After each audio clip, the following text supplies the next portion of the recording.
안녕하세요. 2021년 아르스 일렉트로니카 가든 서울 축제에 참여하게 되어 진심으로 기쁩니다. 저는 카이스트 문화기술대학원 게임즈 앤 라이프랩의 도영임 교수라고 합니다.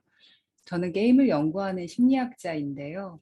주로 게임 이용자가 게임을 플레이하면서 겪는 변화 경험을 이해하는 것과 게임의 사회문화적인 가치의 측면, 그리고 게임의 리터러시의 확산에 대해서 연구를 해왔습니다. 최근에는 중노년층 게임 플레이어를 위한 디자인 가이드 연구와 장애인 게임 접근성을 확장하기 위해 어떤 노력을 기울여야 하는지, 그리고 게임의 예술적 경험이 게임 플레이어의 입장에서 어떻게 구성되고 이해되는지 일련의 연구들을 수행하고 있습니다. 오늘 저는 누구나 게임을 할 수 있다라는 주제로 여러분들과 함께 이야기를 나눠보려고 합니다. 게임은 원래 인간 고유의 가치인 놀이에서 시작되었고요. 코로나 시대 이후에 새로운 커뮤니케이션 방식의 하나로 주목을 받고 있습니다. 저는 저희가 최근 랩에서 진행하고 있는 중노년층 플레이어와 장애인 플레이어 연구 사례를 바탕으로 디지털 게임을 통해서 사회 구성원 간의 격차를 해소하고 또 공감을 이끌어낼 수 있는 미래 가능성에 대해서 이야기하려고 합니다.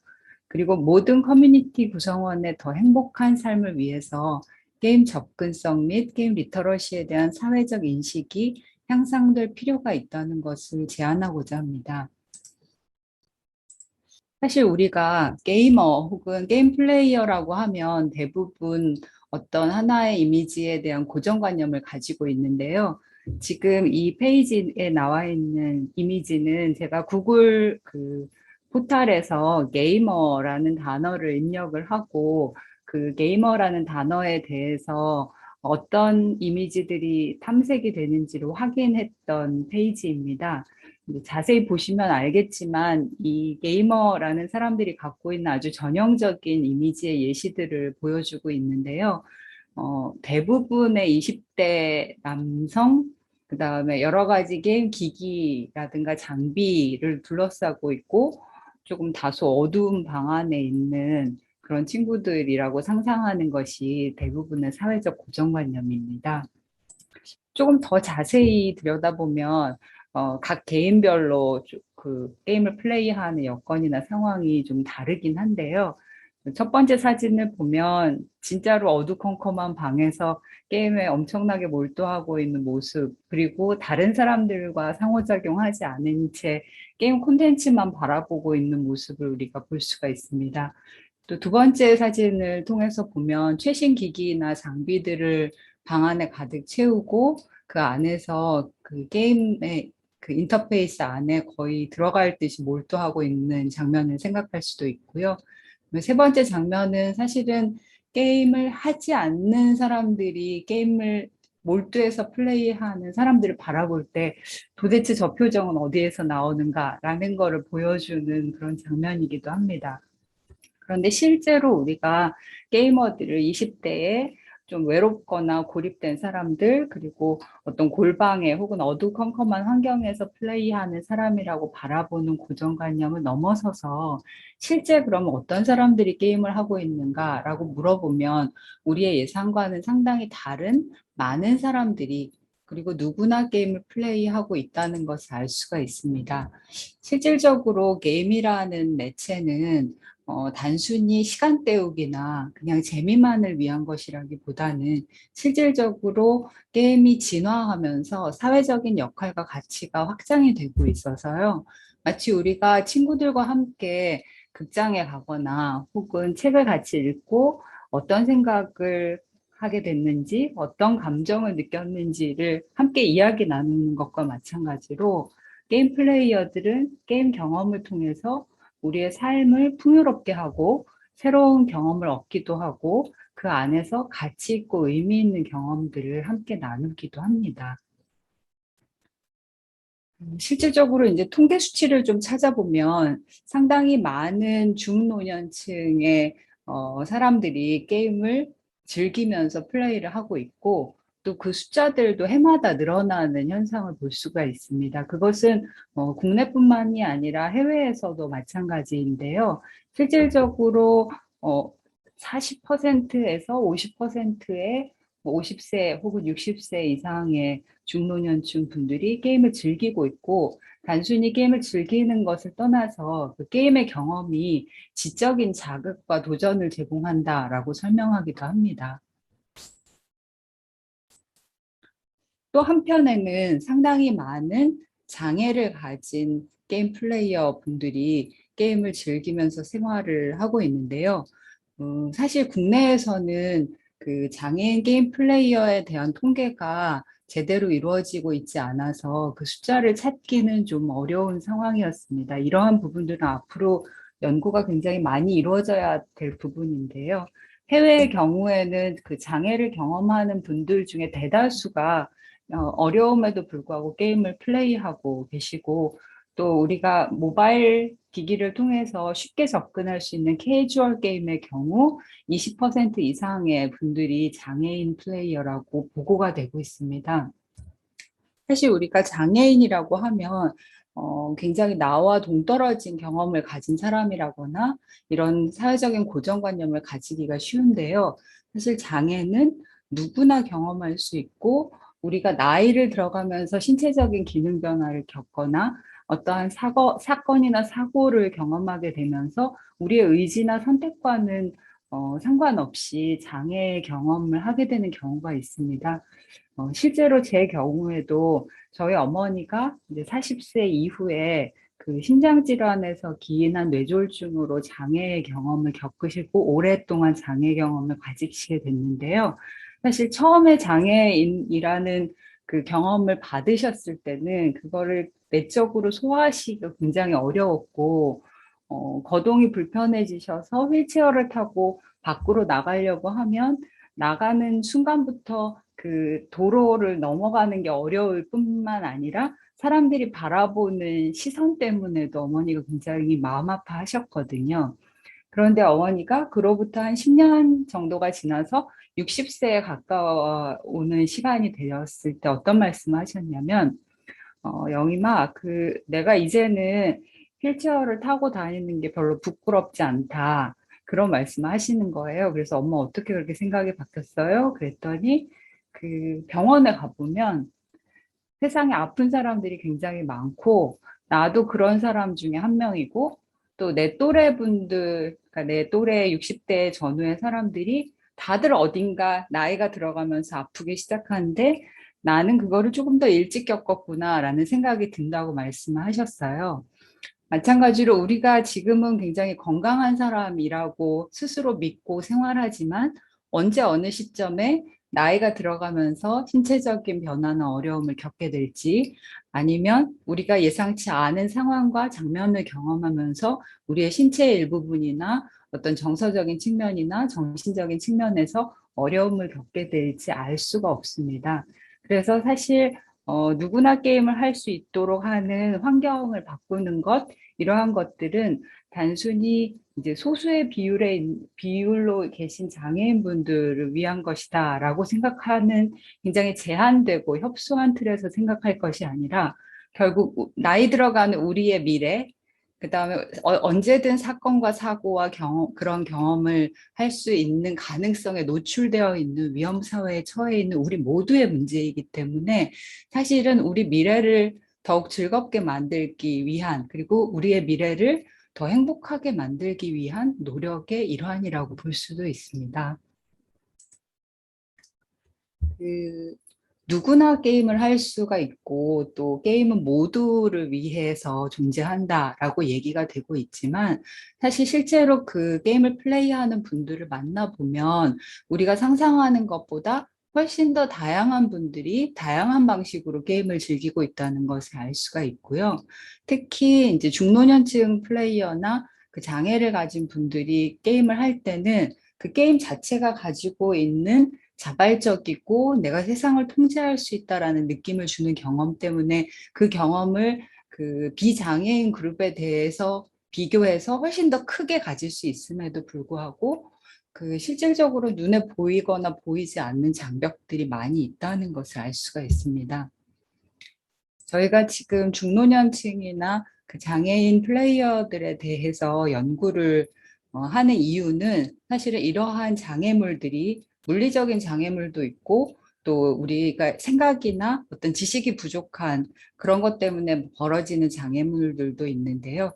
이러한 부분들을 어떻게 극복할 것인가라는 것을 실제 이해 당사자를 중심으로 문제를 정의하고 찾아내고 그것을 변화시키기 위한 노력을 기울이기 위한 것입니다. 그래서 저희가 그 중노년층을 대상으로 했던 게임 플레이 워크샵, 그다음에 장애인 플레이어들과 함께 했던 심층 인터뷰를 바탕으로 저희의 강연 내용들을 구성을 했고요. 오늘 그 내용을 좀 소개해 드리려고 합니다.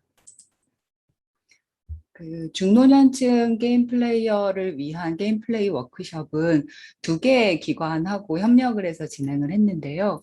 그 한 곳은 50대와 60대 조금은 젊으신 중년층을 대상으로 해서 진행을 했었는데 이제 서울시의 그 중부 캠퍼스, 서울시 50 플러스 중부 캠퍼스에서 진행을 했었습니다. 그리고 조금 더 연세가 있으신 65세 이상의 노년층을 대상으로 한 프로그램은 안양시 노인종합복지관에서 진행을 했었습니다. 그 게임 플레이 워크숍은 네 가지 활동으로 구성이 되었었는데요. 그리고 전체 4주간 전부 8개의 세션으로 구성을 했고 한 세션당 한두 시간 정도 진행을 해서 월요일이나 수요일 이런 식으로 이제 이틀 정도씩 사이를 두고 진행을 했었습니다. 먼저 기본적으로 게임에 대한 기초 이해를 제공하기 위한 강연을 제공을 했었고요. 그런 다음에 젊은 서포터즈 친구들과 함께 게임을 플레이를 직접 해보는 경험을 제공을 해드렸고요.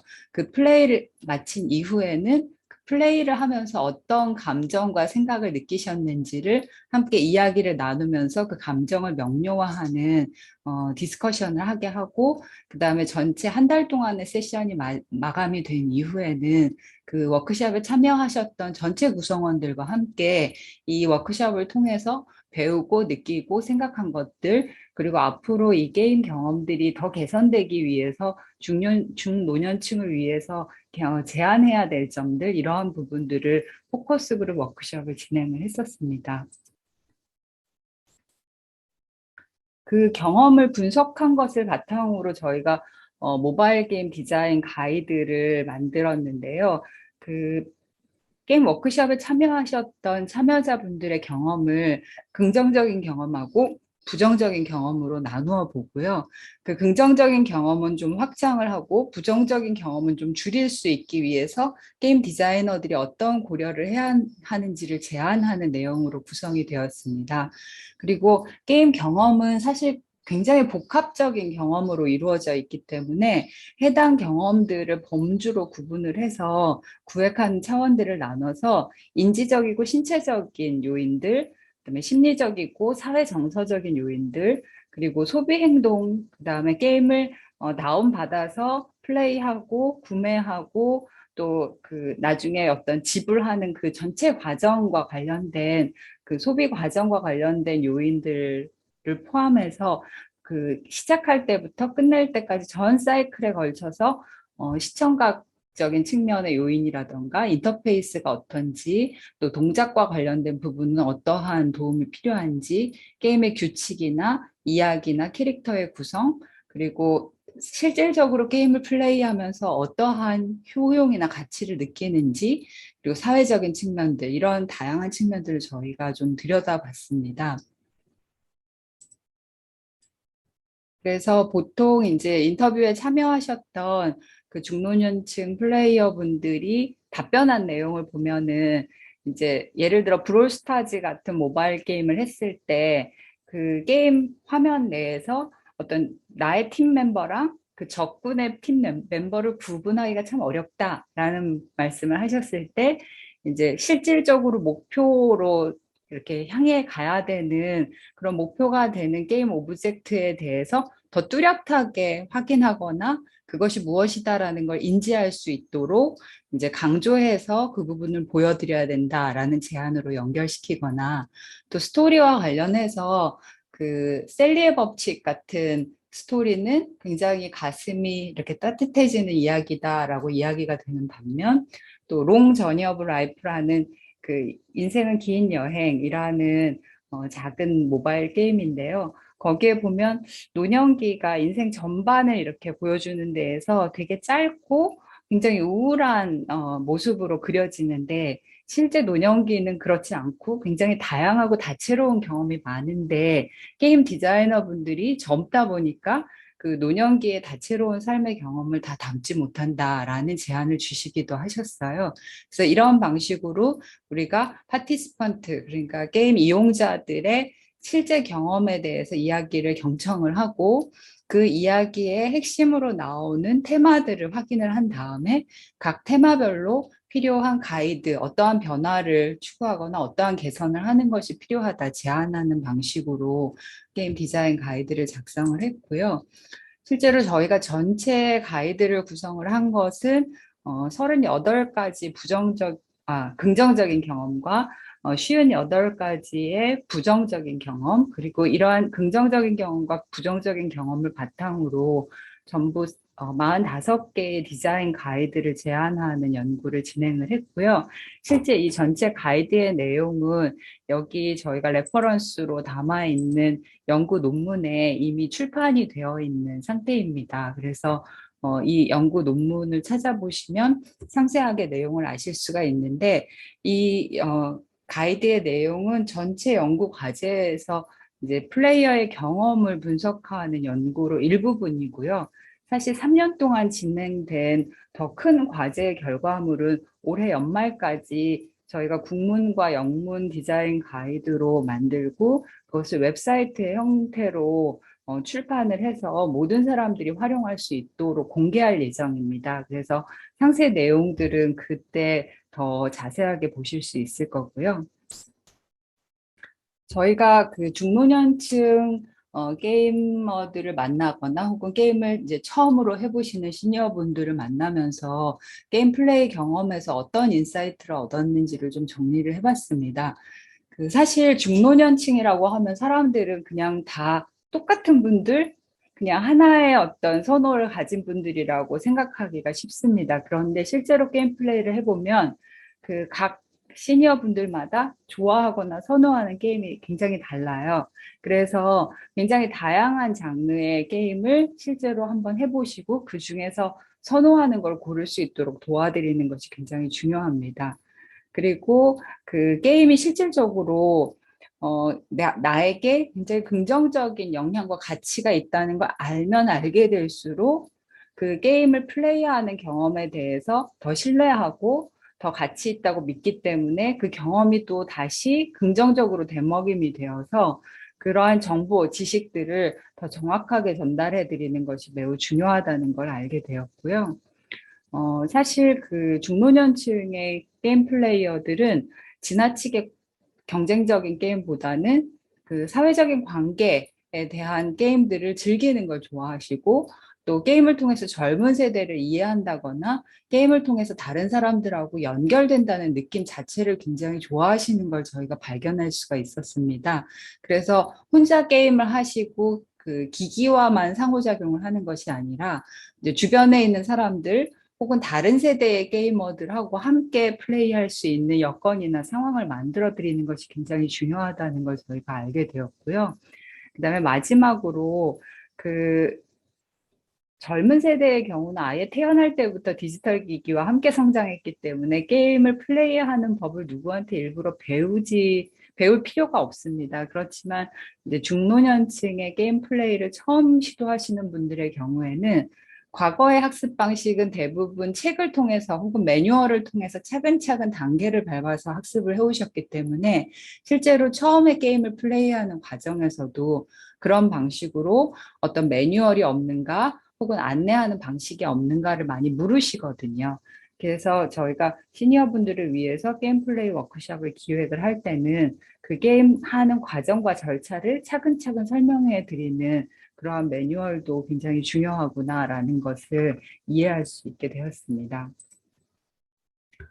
그 중노년층 그 게임 플레이어에 대해서 연구를 하고 저희가 올해 연초에 그 연구의 일부분을 이제 해외 저널에 발표한 다음에 해당 내용을 그 뉴스에 그 보도를 했었던 적이 있습니다. 그런데 그 보도 자료를 보시고 국립재활원에서 저한테 3월에 연락을 주셨어요. 어떤 내용이냐면 국립재활원에서 그 장애인분들 5가정이 자조 모임을 구성을 하시고 장애인 자녀분들이 게임을 좀 더 쉽고 재밌게 즐길 수 있는 여건을 만드는데 국립재활원에서 도움을 주고 그 보조기기를 만들 수 있는 기회를 만들어 달라는 요청을 받으셨다는 거였어요. 이제 그랬을 때 국립재활원에서는 주로 보조기기를 만드는 기술적 접근을 주로 하셨기 때문에 저희가 시니어와 관련해서 이것이 사회적인 경험이고 행복감을 높이는 경험이 되고 또 시니어분들이 그 안에서 새로운 것을 배우고 확장하는 기쁨이 있다라는 것을 보도자료를 보시는 이후에 그럼 장애인분들도 이와 유사한 경험을 하고 있지 않겠느냐라는 질문이 드셨고, 그래서 저희와 함께 이 5가정이 실제로 게임을 어떻게 플레이하고 있는지, 게임을 플레이하면서 어떠한 감정과 관계의 변화를 겪는지를 함께 연구했으면 좋겠다는 제안을 해주셨습니다. 그래서 지난 3월부터 저희가 국립재활원과 함께 공동으로 이 연구 과제에 참여를 해서 그 게임 플레이 자조 모임에도 2달에 걸쳐서 계속 참여하고 있고, 그 다음에 그 안에서 각 가정마다 방문을 해서 실제로 게임 경험이 장애인 본인 자신에게 어떠한 변화를 가져오는지, 또 가족 관계 내에서 어떤 변화를 가져오는지를 깊이 들여다볼 수가 있었습니다. 여기 이제 사진에 있는 장면은 국립재활원의 열린 제작실인데요.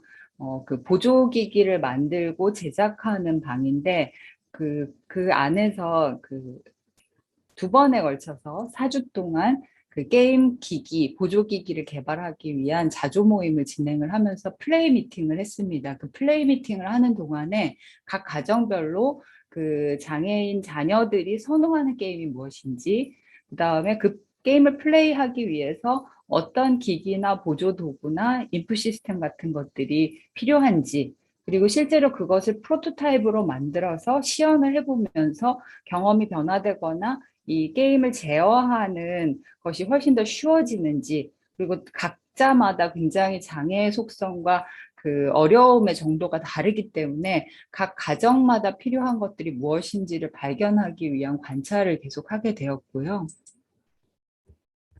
그 안에서 이제 저희가 했던 심층 인터뷰는 그 게임 플레이 경험이 이제 가족이나 그 장애인분들에게 어떠한 심리적인 효과를 가져오는지를 이해하기 위한 것이었는데요. 먼저 게임을 하기 전과 후에 비디오 게임에 대해서 어떻게 생각하게 되셨는지, 왜냐하면 5가정이 있지만 어떤 가정은 한 번도 게임을 해보지 않은 채로 이 자조 모임에 참여하신 가정도 있었고요. 또 어떤 가정은 정말 10년 이상 게임 플레이를 해서 거의 그 게임 플레이의 어떤 다른 사람하고 비교할 수 없을 만큼 너무 게임을 잘하시는 분들도 있었거든요. 그래서 그런 부분들을 고려했을 때 실질적으로 그 변화들이 어떤지를 좀 살펴보았습니다.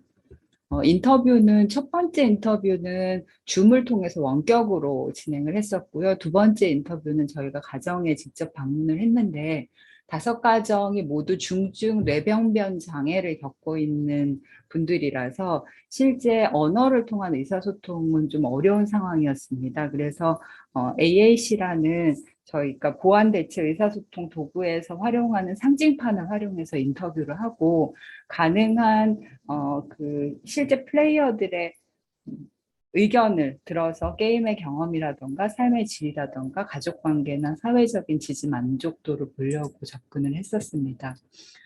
실질적으로 장애인 게이머들이 경험하는 것들을 들여다보면 각 가정마다 맥락이 너무 다르기 때문에 하나의 가정에서 발견한 내용을 다른 가정에 일반화해서 적용하기가 어렵다는 것을 알 수가 있었고요.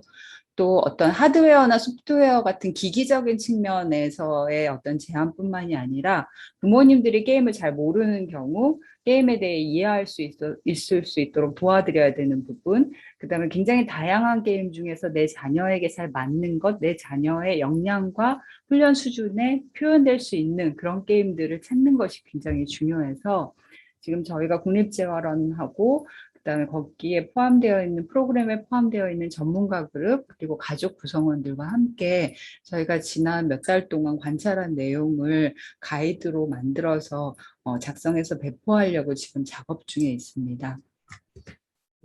제가 앞서 설명한 두 가지 사례가 중노년층 게이머와 장애인 게이머를 대상으로 한 연구 사례였는데요. 그 두 가지 사례를 바탕으로 해서 그 둘에서 공통적으로 나오는 인사이트를 몇 가지로 정리해 볼 수가 있었습니다. 첫 번째로 게임 경험이라는 것이 중노년층 게이머나 장애인 게이머 그리고 그 두 그룹뿐만 아니라 모든 사람들에게 자기를 이해하거나 자기를 표현할 수 있는 수단을 제공한다는 것이었습니다. 실제로 게임 플레이를 해보면 장애인 그룹의 경우도 자기가 이런 역량을 갖고 있었네, 내가 여기까지 할 수 있구나라는 걸 발견하게 되기도 하고요. 또 삶에서 사실은 이런 부분이 빠져 있었네, 내가 이런 부분을 정말 즐거워하는데 잊어버리고 있었구나, 혹은 기회가 없었구나라는 걸 발견하게 되기도 하고, 또 그 과정에서 그 주변에 있는 가족분들이나 주변의 사람들과 감정과 정서 같은 경험들을 나눌 수 있는 계기가 되기도 합니다. 실제 이 롱 저니 오브 라이프 게임을 시니어 플레이어랑 이제 20대 젊은 서포터즈가 같이 플레이를 했을 때 자연스럽게 게임 플레이를 하면서 이 게임은 인생의 전체를 보여주는 것이고, 그 인생의 과정에서 어려운 때도 있고 또 좋은 때도 있고 하지만 나는 지금 그 모든 어려움들을 극복하면서 살아왔기 때문에 나 스스로 굉장히 만족스럽고 즐거운 삶을 되돌아볼 수 있다. 이렇게 인생을 회고하는 경험하고 연결하기도 하고요. 두 번째로 요 사례의 경우는 장애인 플레이어인데, 사실은 장애인 플레이어고 언어로 자기의 감정을 표현하는 것이 제약이 돼 있는 경우에 가족들조차도 이 장애인 친구가 어떤 감정을 느끼는지 잘 알지 못할 때가 있습니다. 그런데 게임을 플레이하는 경험을 통해서 화를 내기도 하고 또 화를 조절하는 법을 배우기도 하고 또 즐거움, 신난다, 혹은 뭔가 또 하고 싶다, 내가 이걸 너무 좋아한다라는 거를 깨닫게 되기도 하거든요. 그래서 그 숨겨져 있는 감정을 표현할 수 있는 기회를 준다는 점에서도 게임이 제공하는 어떤 효용 가치가 있고요. 학습과 관련해서도 게임은 상당히 많은 것들을 제공하는데 꼭 기능성 게임처럼 학습이 목적인 게임이 아니라도 상업용 게임을 통해서도 우리가 많은 것을 배우고 경험을 할 수가 있습니다. 실제로 이 워드타워라는 게임은 단어의 이 글자를 맞춰가지고 어휘를 학습하는 건데요. 76세였던 워크숍 참여자분께서는 이 단어를 맞추면서 내가 한국어도 배울 수 있고 또 내 그 치매도 예방할 수 있고 또 브레인 훈련도 할 수 있네, 그러니까 대뇌 훈련도 할 수 있네 하면서 굉장히 즐거워하시는 걸 저희가 발견할 수가 있었고요. 반면에 또 이 타이거 우즈 골프 게임을 하는 자녀를 보면서 그 어머님이 그 자녀의 역량과 남아있는 어떤 역량들에 대해서 본인의 생각이 굉장히 제약이 되어 있고 우리 자녀가 이렇게까지 할 수 있는지를 몰랐다라는 것을 자각하면서 실제 그 게임 환경을 만들어주고 자녀가 자기의 역량을 펼치면서 성취하고 성장할 수 있는 경험을 만드는 것이 굉장히 중요하다는 생각을 하셔서 요 5가정의 자조 모임을 주도하시고 이 활동을 시작하시게 됐던 어머님의 사례도 있었습니다. 가족 간의 유대에도 게임을 플레이하는 것이 상당히 중요한 영향을 미치는 것으로 우리가 확인을 할 수가 있었는데요. 이제 중년의 어머니인데 사실 자녀가 그 20살 자녀가 하루에 6시간 이상씩 게임하는 거를 보면서 몇 년에 걸쳐서 이렇게 속상했던 경험을 가지고 워크숍에 오셨어요.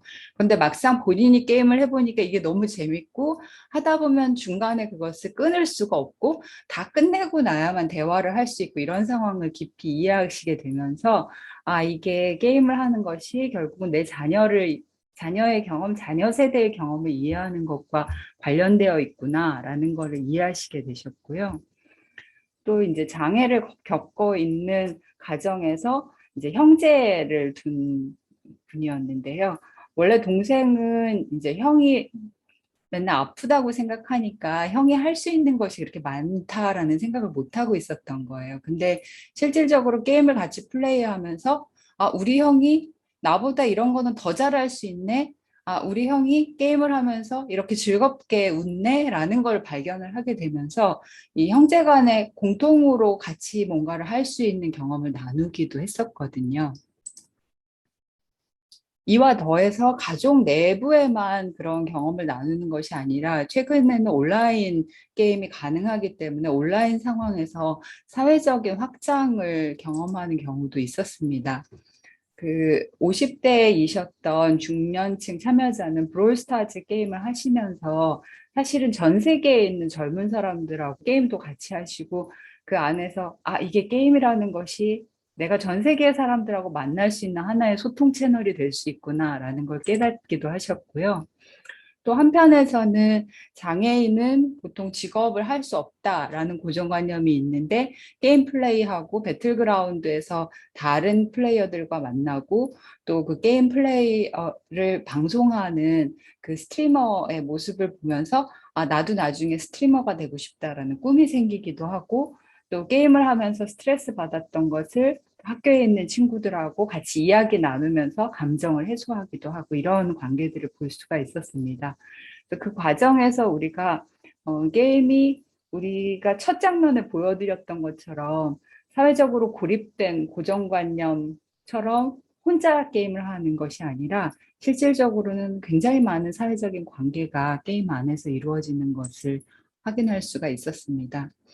저희가 중노년층 게이머와 장애인 게이머의 경험들을 들여다보면서 느꼈던 가장 중요한 것들은 지금 여기 세 가지로 요약이 될 수가 있는데요.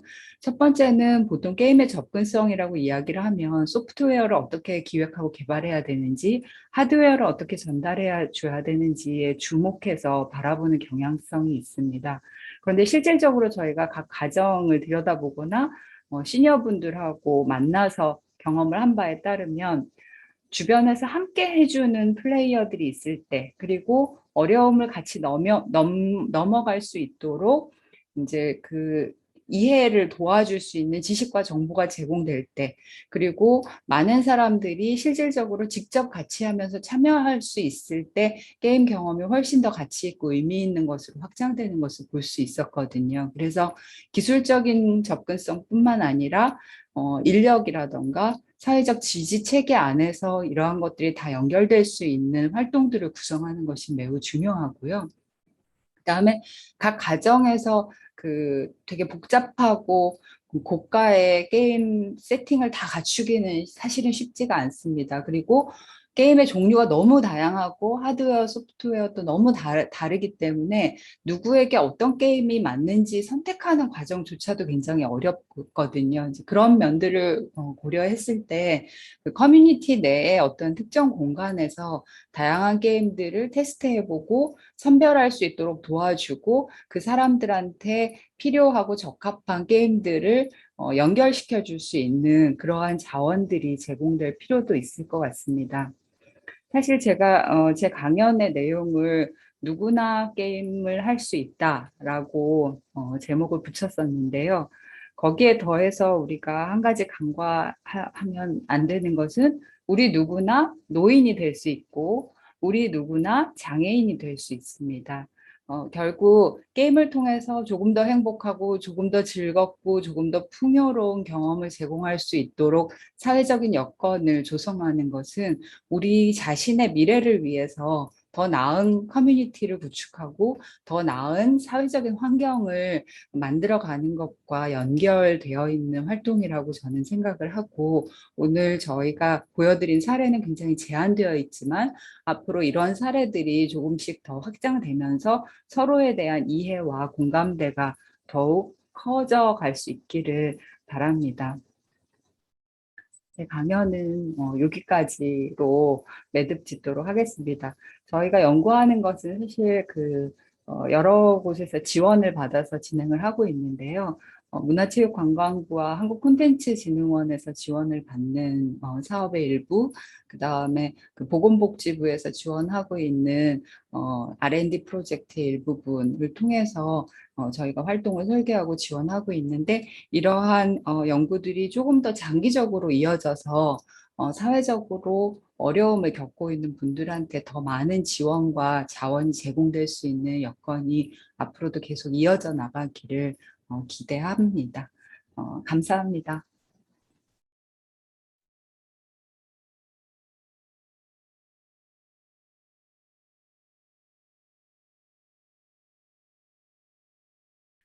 My name is Sun Park. I based in Seoul, South Korea. I make games since 2008. I found my own game development studio called Turtle Cream from 2009, and now as a game developer, the biggest motivation of mine is making people surprised by presenting brand new experience which had not ever existed before. So personally, I more focused in improving my own creativity rather than making a popular game and being a superstar, make money, and so. Let me introduce some project I made with my co-workers. This one is called The Watcher, is about gameplay without gameplay. The aliens in the game are trying to make an UFO to escape this unknown forest with an old merry-go-round machine, but they are super shy guys, so if game players do something with their keyboard or mouse, they run away. So players should watch the screen without any control action. That's why the title of the game is The Watcher. And about this one, 6180 The Moon is the most famous one we made. We've connected top and bottom of the screen so players can enjoy their own jumping with pretty different way in the wrapped around gameplay screen. And I used to do my personal project sometimes. This is a prototype called Antenna Room. There's no visual in this maze game, but player could fill the space physically with game controller's vibration. As you saw, all of my creations has their own weirdness, which is very important value to me to present people something different and new. Unfortunately, there were not many game developers like me in South Korea at that time. I mean, like independent, creative-based game developer. So I kept trying to participate game event in abroad countries, and I found very good dev friends and their local network. I even felt some kind of jealousy every time on my way back home about their cool network and their event itself. After years of my overseas experiences, so I decided to do something in my local area. And finally, I started making something in here, South Korea, from 2014.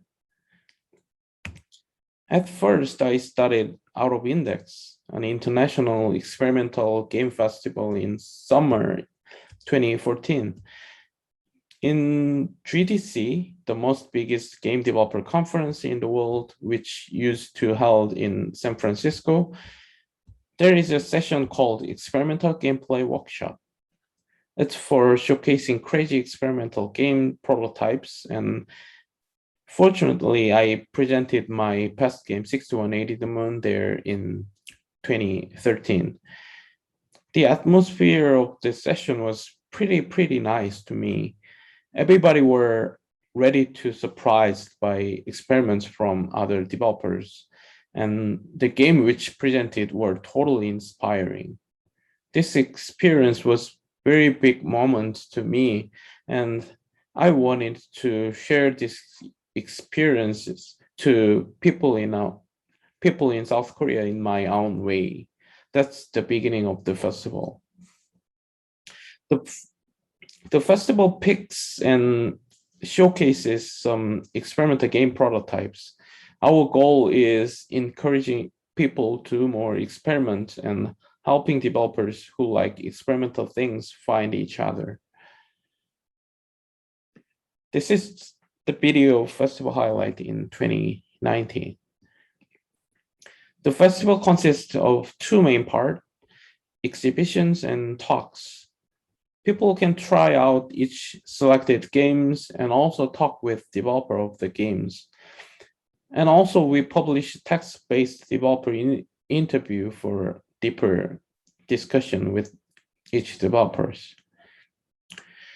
To me personally, this event is just for searching somebody like me in South Korea. At the festival, I really succeeded to find developers like me, and that was so great. But organizing the festival is too hard work to hold very often. So I thought it would be better if we could meet more casually and frequently with other developers. Yeah, this is the video of each developer's presentation about their game and yeah, showcase in the festival. Yeah, so yeah, I wanted to meet more people and meet them more casually and frequently. So I made Seoul Indies, which is a monthly developer meetup. Everybody can show their project in development and discuss about it each other in the meetup.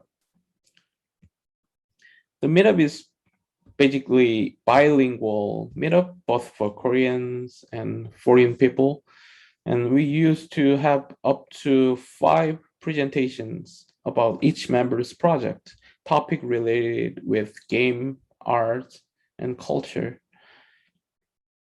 The meetup is let people inside in a kind of loose network of game developers. Basically, this is offline-based local meetup, but after COVID-19 pandemic, we are meeting up online for a year so far. Ironically, it made people join our meetup outside of Seoul and even outside of South Korea. So we could have expanded our local network as a kind of global game developer network. That was pretty good. I kept organizing Out of Index and Seoul Indies and other small game events for a couple of years.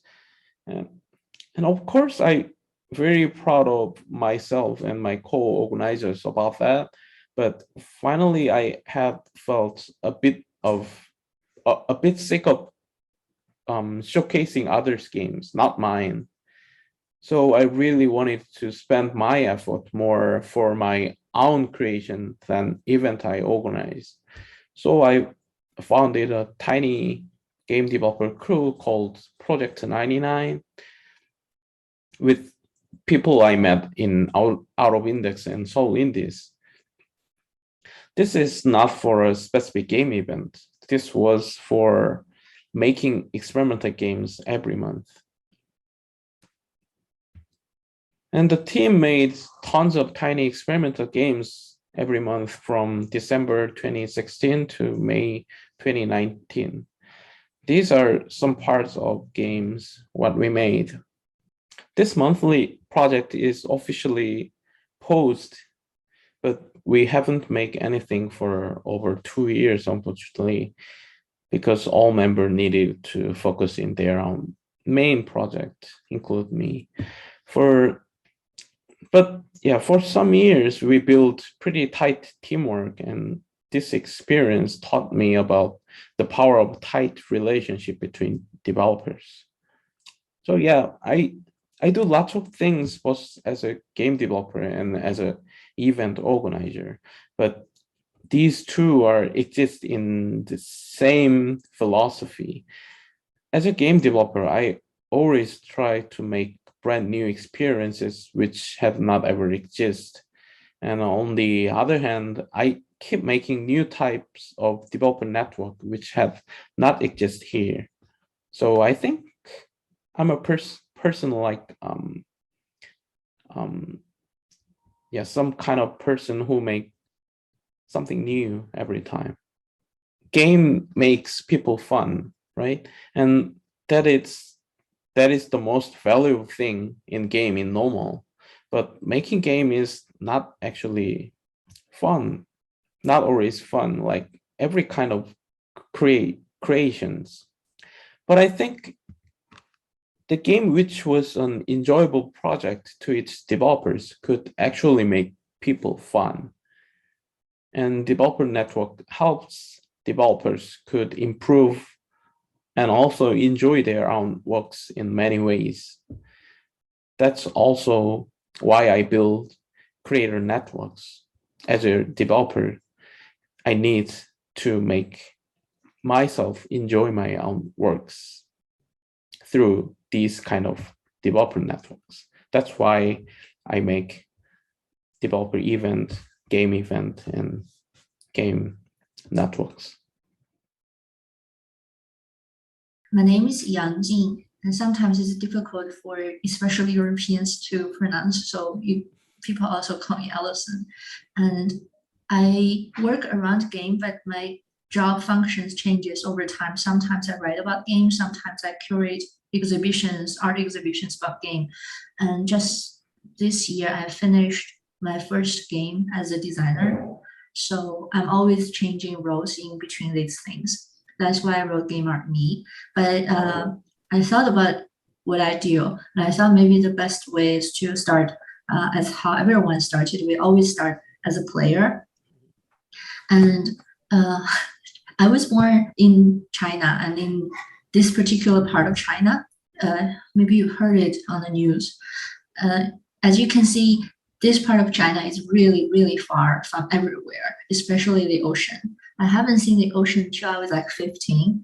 And when I was like, unlike you, you were in the ocean.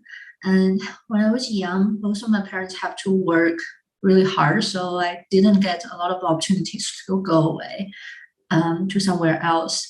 And also I was a single child. So I do have a lot of time on my own. And I was very lucky that my parents bought me a PC to study, but I used it for playing games most of the time. I think like everyone else. So from a very, very young age, I'm a bit nerdy. Besides books, I use video games to travel in a way. And I picked a few games I used to play. The first two were both made in Taiwan because in the 1990s, Taiwan game were the best for the Chinese game players. And on the left is a martial art game. It's adapted by the best martial art novel writer, in my opinion, in most people's opinion. He wrote 14 books, and all these novels have been adapted into films and TVs and mangas in Hong Kong because he wrote these novels in Hong Kong. But in Taiwan, people made it into a game. So I got to play like someone, anonymous person in this martial art world of his and try to kill people and do something good. I can also do something bad, it's up to me. And because most of these martial art novels are writing about history, stories in other parts of China. So for me, it's really like traveling. I get to see, which is really a not very good representation of other part of China, but I didn't know, and it's already very nice for me. The other game is mostly made for female players. It's called Star Dream, also made by a Taiwanese company, Soft Star. So in this game, you essentially prepare yourself to become a big movie star or singer. And this story of the game took place in Taipei. And Taipei is just something we hear about or see it on the movie. And because of historical and political reasons, they're very different from China. And they were more modern than China at that time. So again, we get to travel to somewhere we know it's very capitalist, but we didn't really know what it feels like. And this game gives me a lot of experience. Like we didn't have pub, and we didn't have like bowling entertainment center or some kind of boutique fashion stores. And in this game, I got to play it all. I never care about winning. For me, it's to explore the whole map and see what the game represents and what can you do there. And the other game that I spend so much time on is a city builder game called Pharaoh. And this one is a DLC, it's called Cleopatra. So I play the Pharaoh or Cleopatra, and I can develop a small, very small city into very small village first and into a big city in ancient Egypt. And I learned so many useless English words for ancient Egypt. I had a book like dictionary, and later I realized all the words I learned are never going to be tested in my examination, but it's really fun. Also Korean game, but it's quite recent. It's called Analog Hate Story, but it's not very Korean in a way because it's a sci-fi game. But I sense there's something about royal family history and women's social status, things like that. It's very subtle. So these are the sci-fi stories I play. It's almost like a fantasy. I like female, what's it called? Female protagonist game, like where female characters are the player's character. And this is my favorite game last year. I played last year, they made it in 2017. So it's also a cyborg game where you fight machines. So these are traveling to unreal places. Later, I read in the textbook, it says, this is a game designer / scholar. He wrote, game design is essentially the process by which a designer creates a context to be encountered by a participant, which meaning emerges. So for me, it's really never about how fast I can drive a car, how many people I beat, and what did I unlock. For Steam, you unlock a lot of achievement. It's more about what to explore and what is the context, what is the world. So that's the part of me, which I found I've been doing the same thing in art too. So mostly I started as a visitor. I'm always a user. I did my bachelor in a university called Fudan in Shanghai. It has its own museum and it collected a lot of bizarre stuff. So one of our classes is trying to have a narrative story to organize all this stuff. It's very random together. And that's the first time I realized, like, when you're in a museum, part of your job is also to recreate a context. Like for museum goer, you think, oh, this is very natural, especially for this cultural or anthropological or antique museum. You thought all these things just come naturally together, but actually the museum people have to really work hard to do research and write stories to piece them together. So as visitors, we can get a very smooth and seamless visiting experience. Then I went to Germany. Again, I went to a really old university. So again, they have a lot of antiques, but they have another way of organizing the stuff. Because in the Chinese museum, more focus is given on the antique.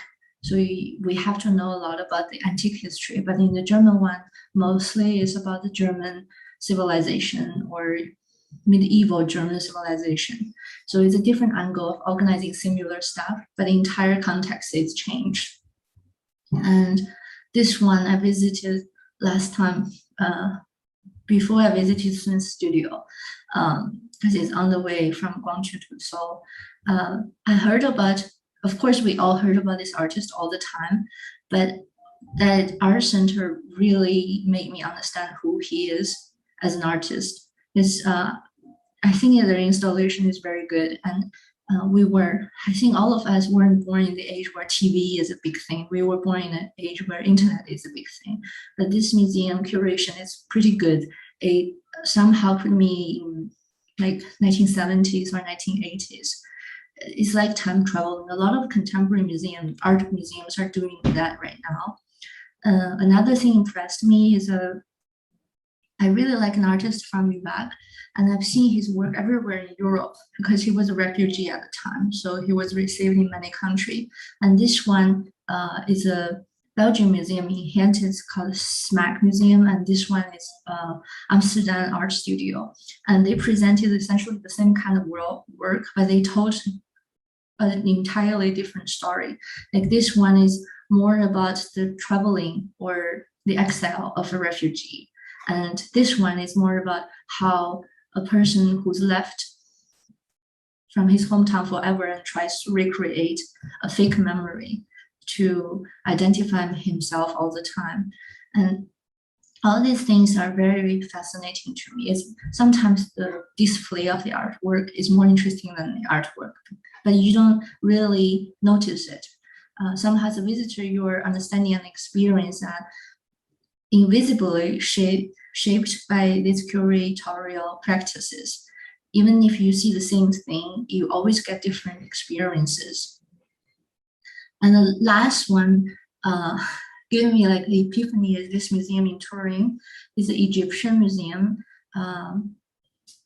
This is from their website, and I found this photo because I visited this particular level. It rearranged some of the collection into the way, like anthropological way. Like in the ancient Egypt, people would really live like this.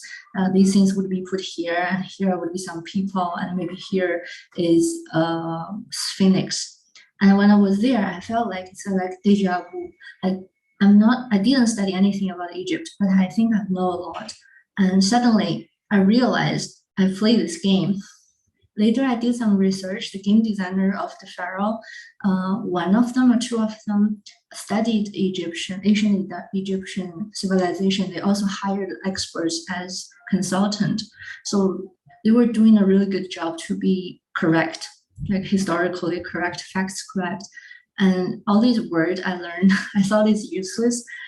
It's actually very helpful when I was in the real museum. And that experience made me realize in a way museums and games are the same thing. Essentially, they're like data collection or data processor. You have a lot of information and you want to put this information in a way other people can consume it and understand it and take it away.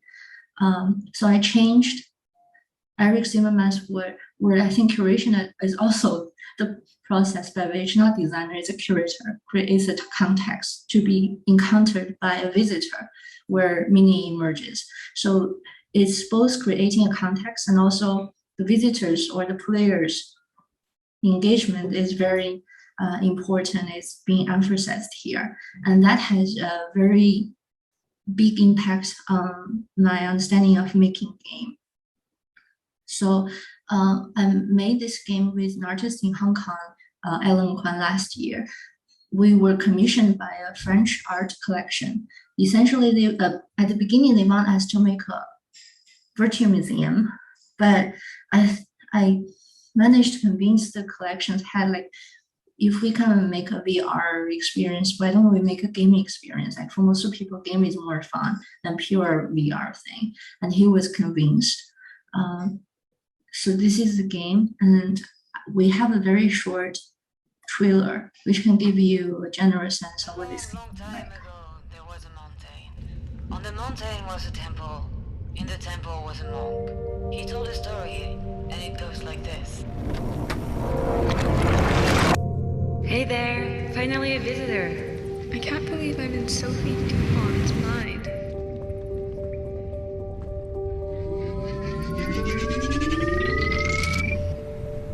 When I was 4, I had a constant headache. Doctor said something about a benign tumor in my brain. Sophie, you didn't die from that invisible tumor. You died in that car accident. We only knew about his cancer after it was too late. He refused treatment and saved up all the money for me to study music in America. Must have been hard for you, Alex. I know you can't hear me, but I do feel sorry for you.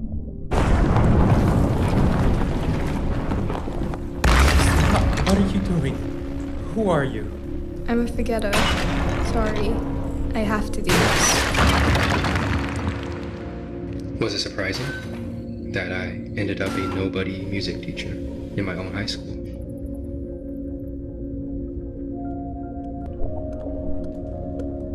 You want to know what's more ruthless than my father? metronomes that click on forever and ever. So this is basically our game.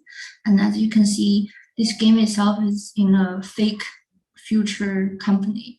And then you can get into artist's mind. So conceptually for me, I'm the designer of the game.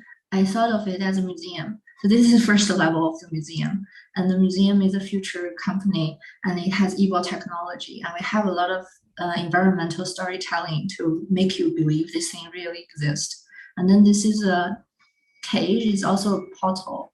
Like each time you can enter to one of these people's mind, and then you enter to another level or another small building of the entire museum.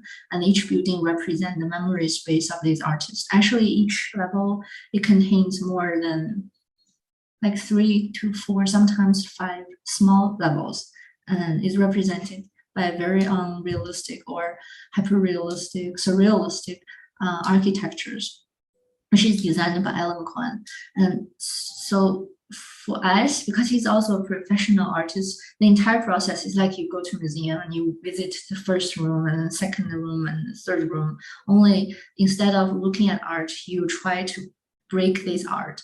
But the thing is, you want some kind of your own intimate experience in the art museum, and you take away something very personal about the artist, but also this thing is about you too. I think that's the charisma or magic of the game. As a player, you would get the feeling that everything is about you. But it's actually also true. If you really like to go to art museum, you didn't go there only to admire people's work, but also to know more about yourself and have a really nice time with yourself, or maybe with your family or friends too. This game can also be played with other people around, and we did it in a theater. It's very fun. When people collectively have emotional projections, they would be surprised or scared or really angry, and they would yell at each other to do this, not to do this, and it's very fun to look at them. And for this game, this is a like impossible architecture. This is actually a museum shaped like a tumor, positioned in the sky. And these are some kind of childhood antique where children hide their secret. This is an emotional forest where essentially you have to kill a father figure.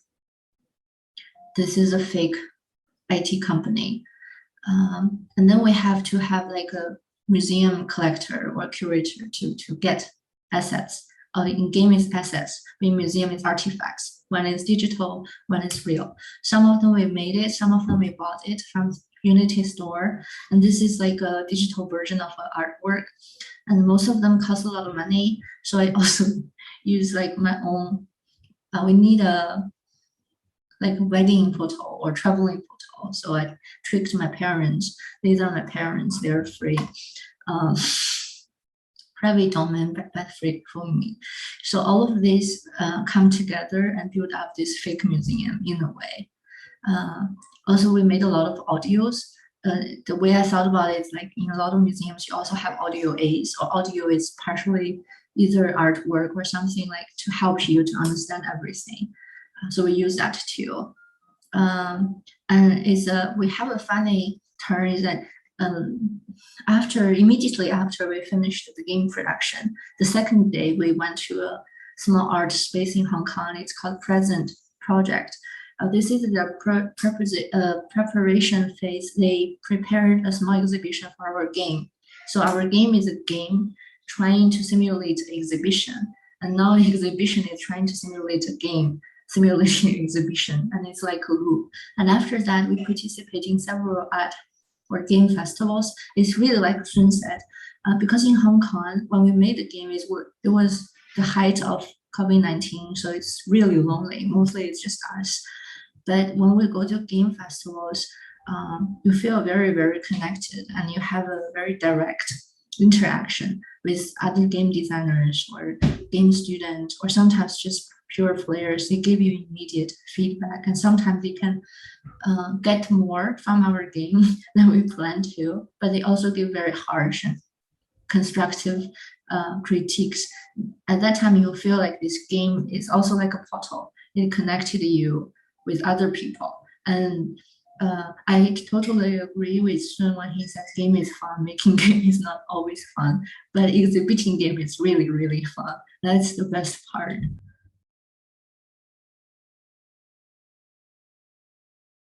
So now I always want to ask you a question. Because you've been doing this for a long time. You design your game yourself. You also select games. What is a good game for you? How can a game be selected by you? Oh wow, that's a very tough question. So yeah, as a game developers, I always think like brand new experience is the best. I mean, like there are tons of game in the world nowadays, and tons of games are very look similar, and every game give people kind of sword, and there are some monsters, and even in some games their battle is doing automatically in nowadays. So I think good game should give people make new experience, which is very different with existing genre or game. So yeah, it's almost same when I select games for Out of Index Festival. So as I mentioned in my presentation, our festival goal is encouraging people who make games to experiment more, and also for the gamers,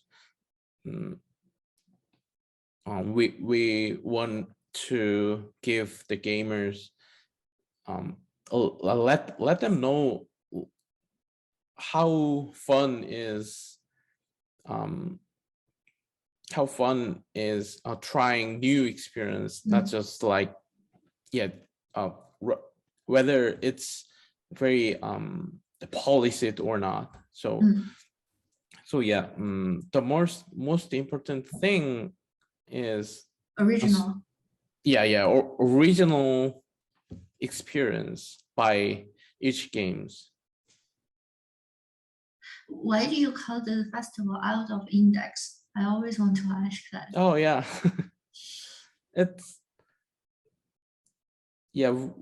We think our festival is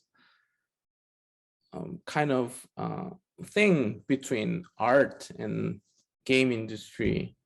So it's like we made a kind of definition, the word for the word index is a kind of category or genre of the game. So Out of Index means like we will showcase a gaming experience outside of existing category like art or game or some kind of specific genre. Yeah, and also Out of Index is from the one of the error message for the JavaScripting language. So it's not just Out of Index, but it's I don't know. I'm not actually programmer, but the error name is like index of out of data or something. So it's also very good for the gaming event. So we choose Out of Index for the title of our festival. So it's like an insider's joke. Yeah. Nice. I have another question about game festival. Some game festivals things have good games, but the festival is not very well organized. Like you only send your game and some people go play your game and you go home. Like as a game designers, I think it's not very fun. Yeah.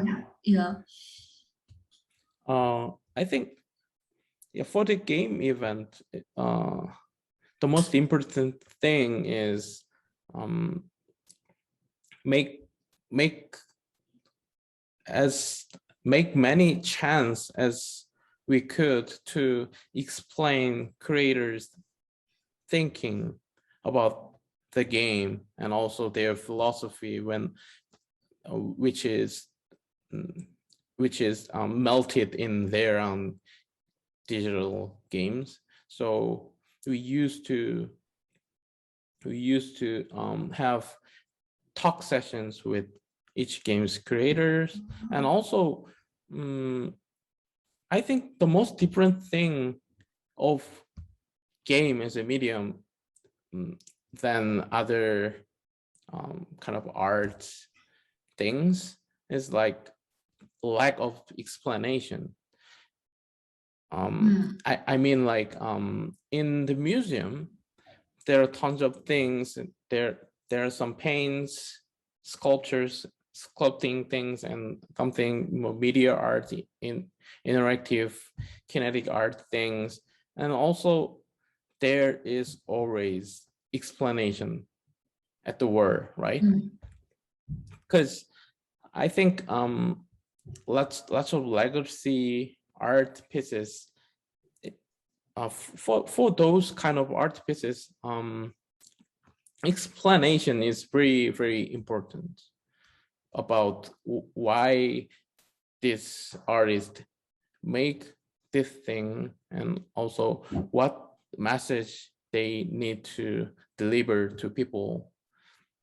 But in digital game, it's a bit different, because gamers always need to do whatever they want, not just like messages from developer or something. So game should be like kind of explanation without explanation, you know what I mean? So like Self-explanation. yeah, game designer should make a kind of digital space without explanation, but people should do whatever they want without that explanation. Anyway, so for the Out of Index Festival, we removed any kind of explanation panels or something. So because people should understand what how they can do from the game and through their gameplay. Yeah. So yeah, that's a kind of different thing with other game events. So yeah. Yeah, I think it's true. Contemporary art museum, a lot of people are also trying to do that. They're trying to engage visitors to have their own story or experience or explanation. But I think game has the advantage. It is more user friendly. And I personally wanted to ask you, like, so when we met 2 years ago, you are actually not a game developer, right? No, you were a game writer, curator, or and also professor or something. So why you started to make a game? I had the opportunity, so I jumped on it. I never thought I could make a game because I'm not a programmer. And when I find this in a lot of game designers, if you are not a game programmer, you don't think you are a real game designer, and people don't think you are a good game designer. But because I work with a person who's really good at game programming, but then I realized, like you said, making game always need people. Some rare people can make game 100% on their own, like the Stardew Valley guy, but most people can't. It's a collaborative work. And when I was working with the artist, I realized I can do a lot of things. Like I actually have skills or experience, which is very useful for making the game. And then I understand that it's not true. Like, of course, I have to learn coding to understand the process more, and I am. But it's not the only thing you need to do. You also need to communicate very well. Like it involves more than one people. Mhm, So it's more smooth collaboration. mhm, And also you have to, I think for me, for years I've been writing, so writing is very easy for me. But writing for game is not like writing for literature or movie. You don't write things that's going to be there as a text. You Mhm. write about the whole, it's like a story process. And because there was only two of us, so when we developed the game, we sit side by side, and the story and the graphic or the environment is always changing along each other. It's not like I write first and you build it, or you build first and I write something.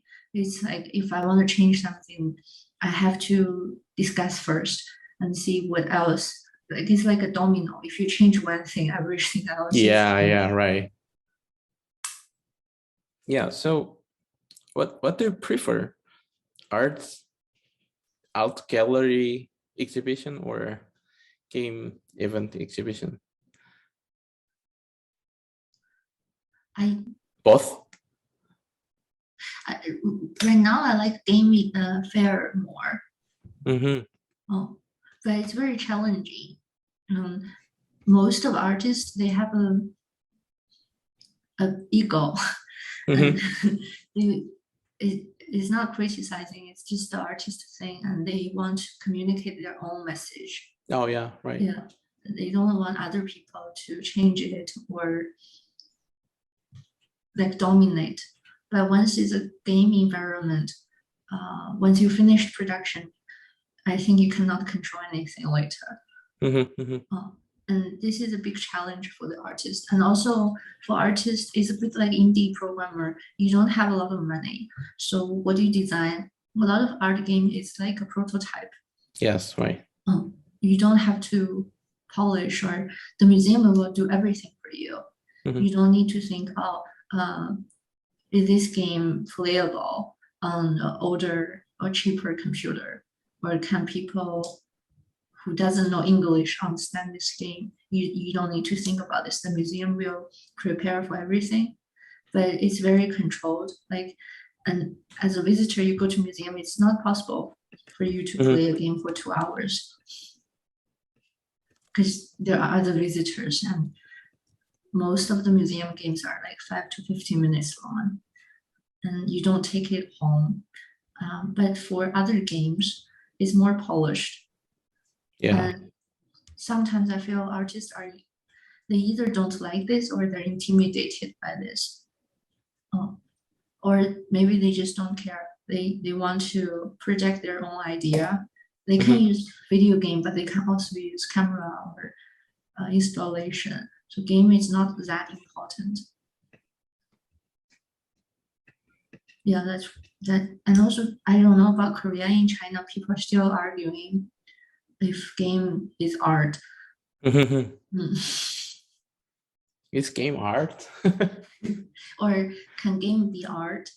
Because video game now is such a big industry. Like when we're talking about game, it's very possible we're talking about completely different games. Especially, I was in an art history conference in Spain in 2018.